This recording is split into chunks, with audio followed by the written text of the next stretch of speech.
Before I start this video and start my theories or start anything, I have to say, anytime I do a Minnesota Timberwolves video, I just need to acknowledge this to myself. The Minnesota Timberwolves start giving me bullshit. So I don't know if I'll be, no, I'm going to be recording videos for the playoffs. But for the people that are listening, the people that like the content, you'll notice that anytime I've talked about the Minnesota Timberwolves, they've started to lose. And again, the thing about the Minnesota Timberwolves this year is that there has been a lot more inconsistencies.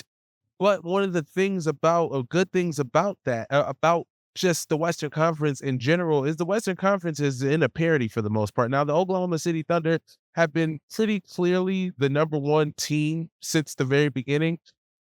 Now, throughout the season, there have been teams that have hit hot streaks.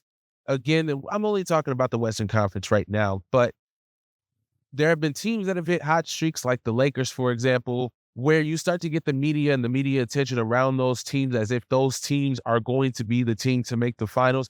I do still think, and let me make sure I place this theory, I do think that as much as the Oklahoma City Thunder have been dominant in the regular season, once playoff time comes, we sometimes forget as a fan base that there is a lot that can happen in the playoffs that doesn't happen in the regular season. There is a lot more honing in on whatever the talent is on the opposing side. There is a lot more of a half court set. The game, of course, you hear it every single time the playoffs are coming, but truly the game does slow down.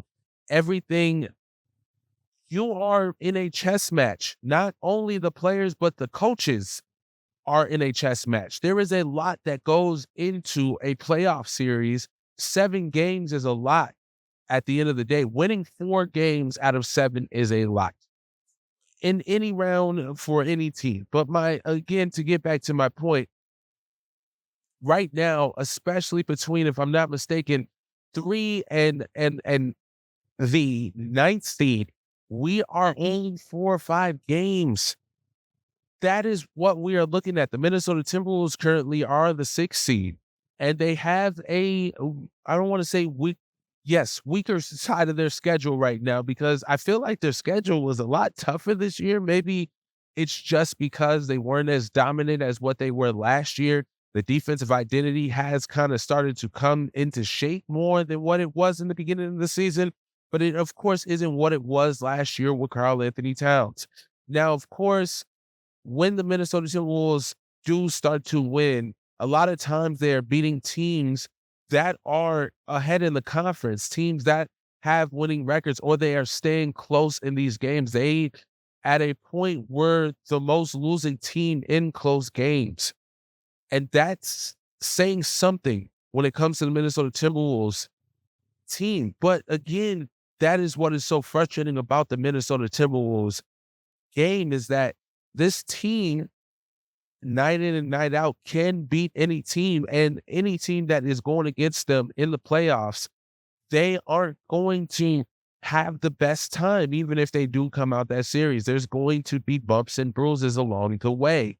Again, you have Anthony Edwards at the helm with Julius Randle, who has started to really come into his own on this team. Now, I don't know what's necessarily going to happen with Julius Randle after the season, but again, the chemistry that needed to mesh. Now, I'm not saying that it's meshed to the point that it needed to, but again, when you have a trade, there are things that do have to fall in place. That's why a lot of times, even though a major trade does happen, it takes a few seasons for you to truly see the effects of that trade. Because again, these are players, especially star players, that maybe before they did end up in the city that they're in at that time, they are usually players that are the number ones on their team. Again, being the team identity, and then going to a team and trying to create that same energy and to be that same alpha player for the team.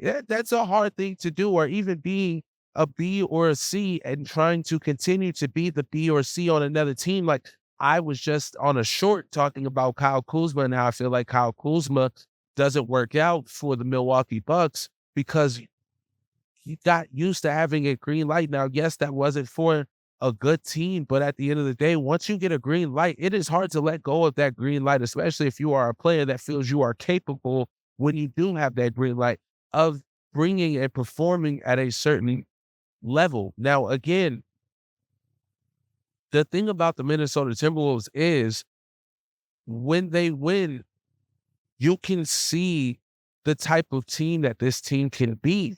Again, you have Anthony Edwards, who night in and night out is going to make sure that he, even if it's too many shots, even if it is bad shots, he is going to get the ball up. He is a great three-level scorer. You don't understand. Jaden McDaniels has, and again, in these past few games, it hasn't been what it was, especially when Julius Randle and Dante DiVincenzo went down. Jaden McDaniels stepped up in a big way. There was a comment that he had made that essentially was like, I be forgetting who I am. I be forgetting the height I have. I be forgetting the handles I have. I be forgetting I can hoop. And that is something that, again, if you can unleash a player that already has such a great defensive potential and you can see that there is a offensive potential, I feel like for a long time, Jaden McDaniels, when you see him put the ball on the floor, it felt robotic almost. And that's not to knock him or anything because he could get a shot up. He is a player that can score. It's just there were certain aspects of that scoring that you were expecting to make leaps for the type of player he is. He is a very versatile defender.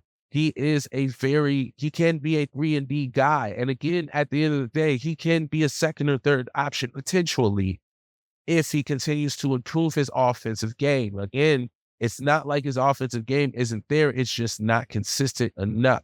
Again, Julius Randle in the beginning of the season, man, I'm not going to lie. I was ready for them to trade him for pennies if we needed to. Because again, the thing about having a player like Julius Randle is, yes, he's going to put up his stats, but again, we are here to win. And again, for the Minnesota Timberwolves, who just came from the Western Conference Finals, you are expecting to hold or try to hold a certain standard with being in maybe not the Western Conference Finals, but being a top seed in the Western Conference Finals to start. Again, when you go and trade after making the Western Conference Finals, it is hard for us as fans to sit here and act like we are excited for that. We're not. It was hard. It was. And it, again, in the beginning of the season, especially, it was like, wow, did we make the wrong decision here? This probably wasn't what we should have been doing. And that is the point that you have to understand. There was a lot of frustration. Dante DiVincenzo did great for the Knicks in the playoffs. When he came here in the beginning, he had some figuring out to do. I think this whole team had just figuring out to do, where do these players play? So again, Naz Reid, when Julius Randle got hurt, you could see how well he fit in as the guy.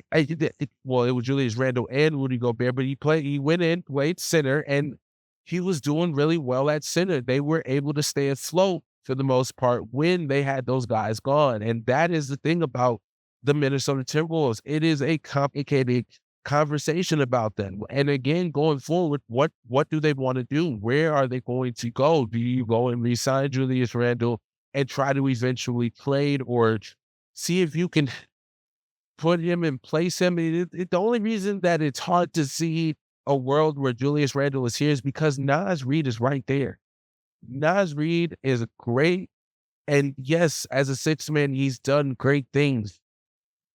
Doesn't need to come off the bench no more. That man needs to start. He does. I would love to keep Dante DiVincenzo. I don't know what is going to end up happening with Rob Dillingham, for example. I love what I see from Terrence Shannon Jr. when he was playing. There are younger players that will probably be in places that we haven't seen them in this year. Maybe we got to see them for a little bit when players were injured, but there will be bigger roles for these younger guys. And of course, the obvious, and like Mike Conley, who's going to obviously retire. And, you know, as much as I've loved what Mike Conley has brought to Minnesota, thank God we got to experience Mike Conley, and he was a part of that Western Conference Finals run. Let's not forget that. It is time for us to find a young point guard. Is that Rob Dillingham? We will see. Dante DiVincenzo will be in that spot next year, though. I'm damn sure of it. We will see what that brings, what that offers. I think the more Dante DiVincenzo and Anthony Edwards get to flow together again, you also got Jaden McDaniels. We don't know if Julius is there, but we know Nas is here. Rudy Gobert, we will see what happens with Rudy. I'm pretty interested to see as far as Rudy Gobert and the anchor that do you keep Julius? Because that's that's the real conversation. Are you keeping Julius and letting go of Rudy, or are you keeping Rudy and letting go of Julius and putting Nas Reed in Julius' spot? And obviously, if Rudy leaves, Nas would probably go there. The Minnesota Timberwolves do have a playoff run in it. Now, how far that playoff run is, that is to be determined. What the future holds, that is something that is going to be very interesting because as much as it seems pretty obvious that Julius Randle is going to be gone, I wouldn't be surprised if we re-sign Julius Randle. I'm just keeping it honest here, especially because Julius Randle isn't going to get, I don't know if he's going to get a max contract. No, he's not getting a max contract. He's definitely not getting a max contract.